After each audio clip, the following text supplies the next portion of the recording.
Bismillahirrahmanirrahim.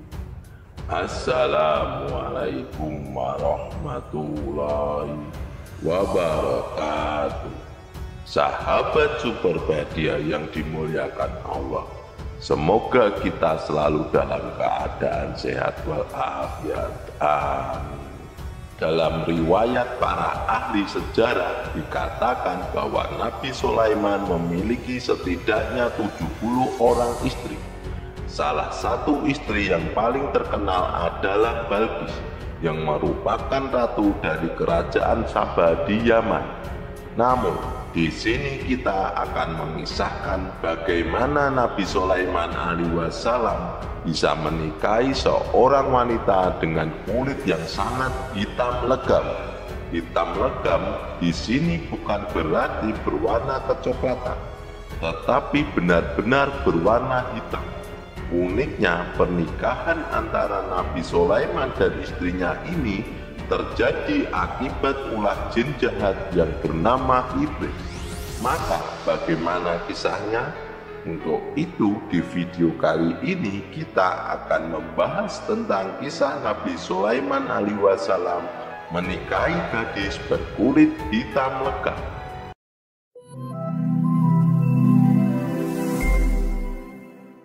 Seperti yang dikisahkan dalam riwayat para ahli sejarah, Nabi Sulaiman alaihissalam memiliki sebuah cincin yang bertuliskan nama Nabi Sulaiman dan Allah Subhanahu wa Ta'ala. Melalui perantara cincin inilah Allah menurunkan keajaiban dan mukjizat kepada Sulaiman alaihissalam.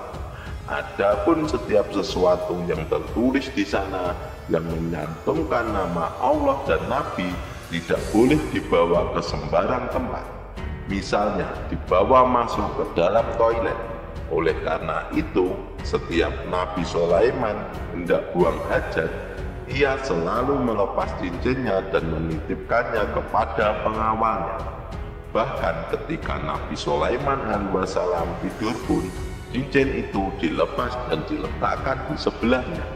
Sahabat yang dimuliakan Allah, pada suatu hari Nabi Sulaiman dan pasukannya hendak melakukan perjalanan menuju suatu tempat, maka berangkatlah mereka menggunakan angin. Karena kekuasaan Nabi Sulaiman alaihissalam tidak hanya bisa menundukkan jin, hewan, dan manusia, bahkan angin pun tunduk kepada Nabi Sulaiman.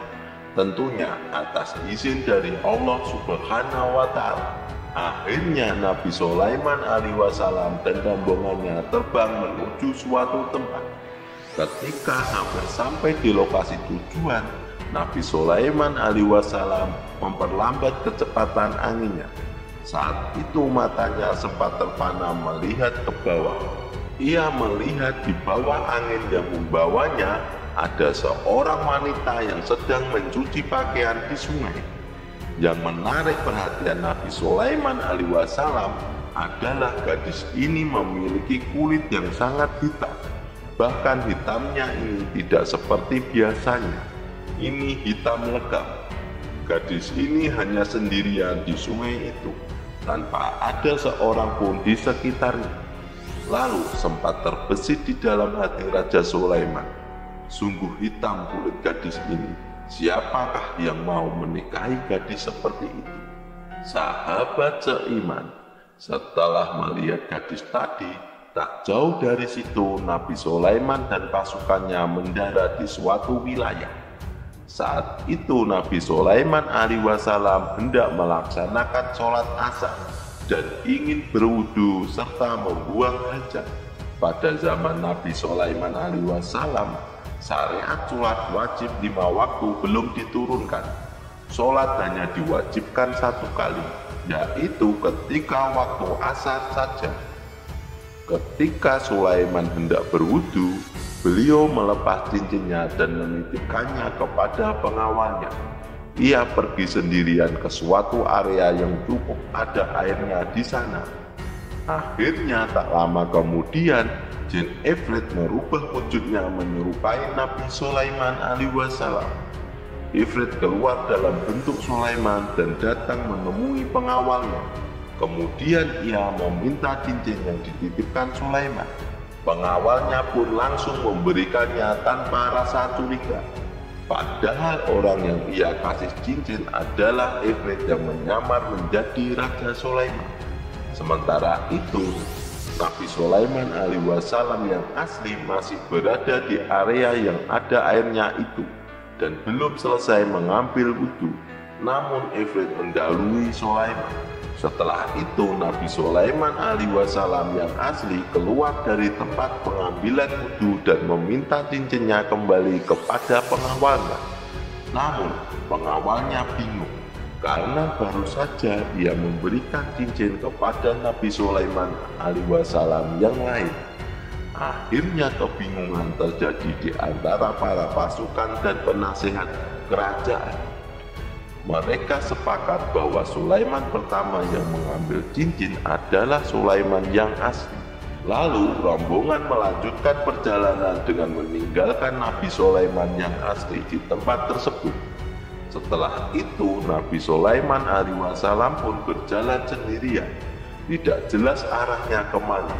Setelah sekian lama berjalan, akhirnya Nabi Sulaiman tiba di suatu perkampungan nelayan di pesisir pantai.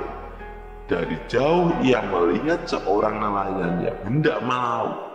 Karena perut Nabi Sulaiman sudah mulai merasa lapar, ia mendekati nelayan itu dan meminta izin untuk ikut mencari ikan. Namun nelayan tersebut menolaknya dan tidak mengizinkannya. Maka berangkatlah nelayan tersebut mencari ikan. Sementara Nabi Sulaiman alaihissalam hanya duduk di tepi pantai, bingung tak tahu apa yang harus dilakukannya. Singkat cerita, nelayan tersebut pulang dengan tangkapan ikan yang lumayan banyak. Di tepi pantai sang nelayan melihat Nabi Sulaiman alaihissalam sedang tertidur. Karena merasa iba, akhirnya sang nelayan memberikan beberapa ikan hasil tangkapannya kepada Nabi Sulaiman, sahabat supermedia yang dimuliakan Allah.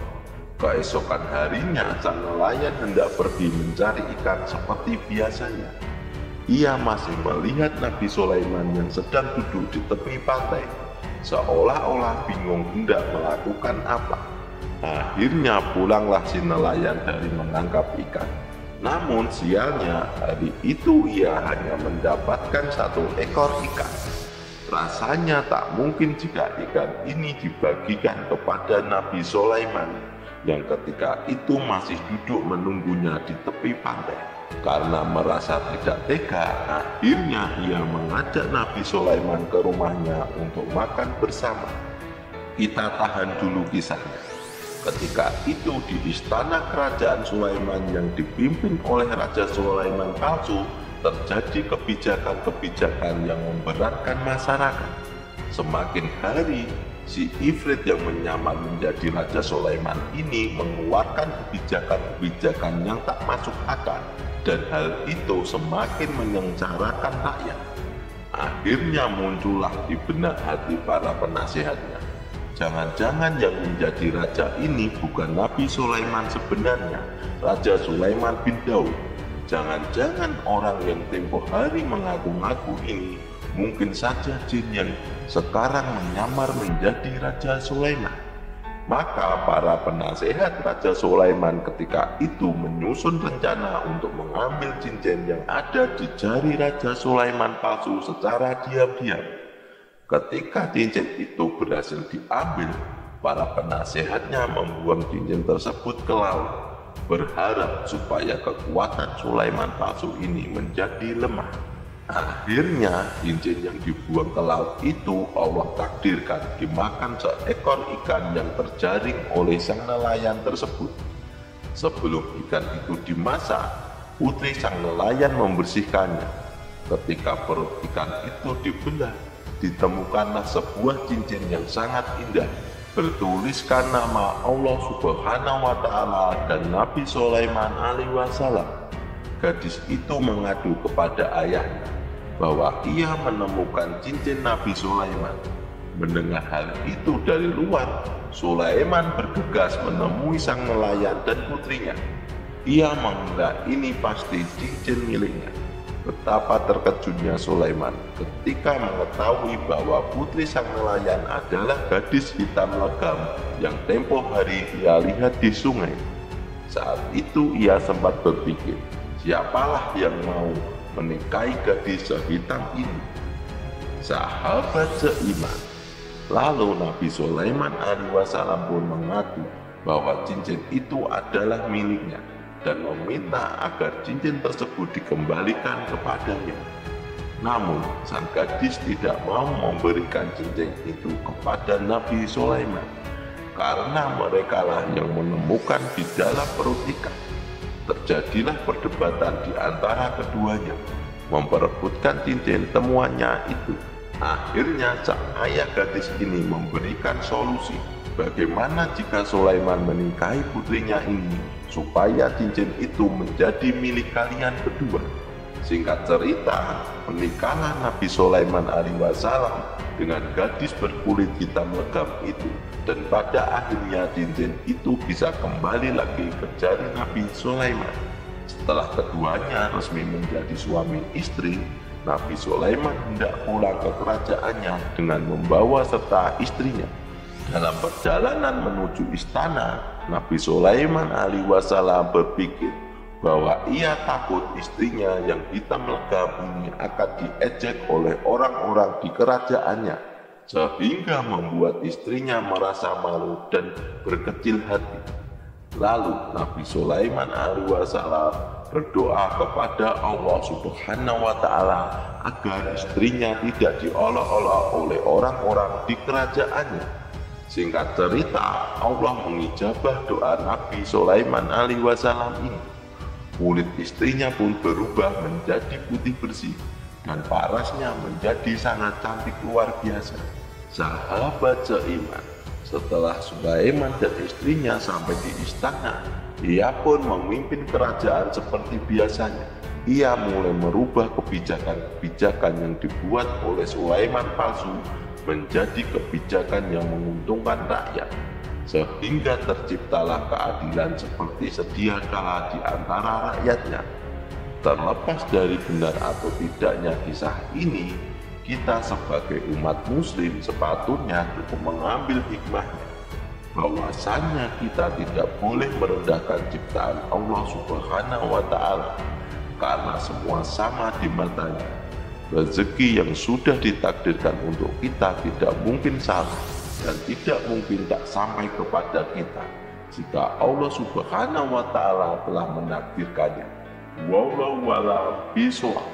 Jadi itulah kisah tentang Raja Sulaiman yang menikahi gadis berkulit hitam legam. Semoga kisah ini bermanfaat.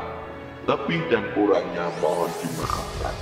Yang benar datangnya dari Allah Subhanahu wa Ta'ala. Sementara kesalahan itu datangnya dari saya pribadi sebagai manusia biasa. Sampai bertemu di video selanjutnya. Saya akhiri. Wassalamualaikum warahmatullahi wabarakatuh.